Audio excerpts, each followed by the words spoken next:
It's kind of interesting. So many people focus on the movement aspect of exercise, especially when it comes to endurance exercise, but less attention is really paid to the lungs, to the breathing, apart from just doing it as you're doing the exercise. But why don't we work a little more directly on the capacity of the lungs in order to support those endurance goals, whatever we may be trying to do, whether that's running long distance marathons, martial arts, or any other sort of conditioning test that you may do.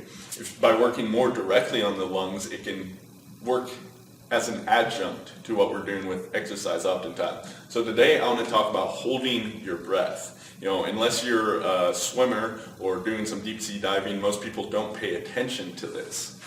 But if you're looking to enhance your conditioning, the lungs being a big part of that, if you're able to go longer without air, that can only help in the process of doing that. Of course, there are other things like lactic acid, the energy output and all of that, but the lungs is an important part, so improving our capacity there can improve our capacity for exercise.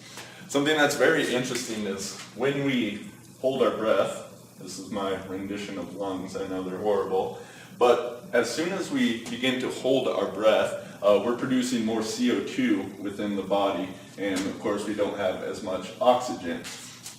So one of the things you'll want to do first before working on holding your breath is really sort of uptake more oxygen. Do this by some hyperventilating, or as it's called in yoga, the fire breath. Breathing in more like this, it's going to start sort of saturating your body, getting more of that oxygen into the cells, thus you're better prepared to hold your breath longer. And this is just trained progressively like anything else. Add a couple seconds a day, keep pushing the boundaries like that a little bit at a time, and ultimately you should be holding your breath for 1, 2, 3 minutes. You can go much further than that. If you can hold your breath 3 minutes, I think you're doing pretty good, so you may want to focus on some other things at that point. But certainly you can go longer if you so choose.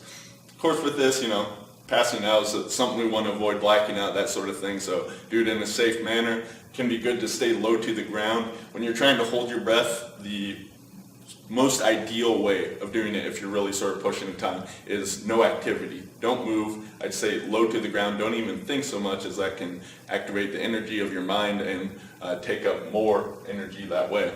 So keep real still, almost a meditative state. There are some more advanced ways of doing this specifically with exercise. Bust out a set of squats as you're holding your breath. See how many you can get. That can be a fun thing to do.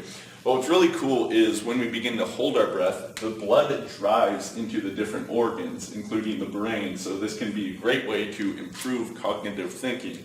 If you want to accelerate this even further, we have, I believe it's called the mammalian dive reflex. When we have cold water on our face, and you can do this in the shower, certainly submerging yourself into water works the same way, but as you hold your breath and you do this, really then the blood flow into the different organs, brain included, gets amplified much more. So if you're looking to improve the health of your organs, we all know blood flow is an important component of that, so we can improve the health of all our organs, improve the health of our brain, improve the health of our lungs, get better endurance, holding your breath. Try it out. It's a fun thing to do. It can be a great practice. It's something that I've added into my morning routine, something I'm doing every single day.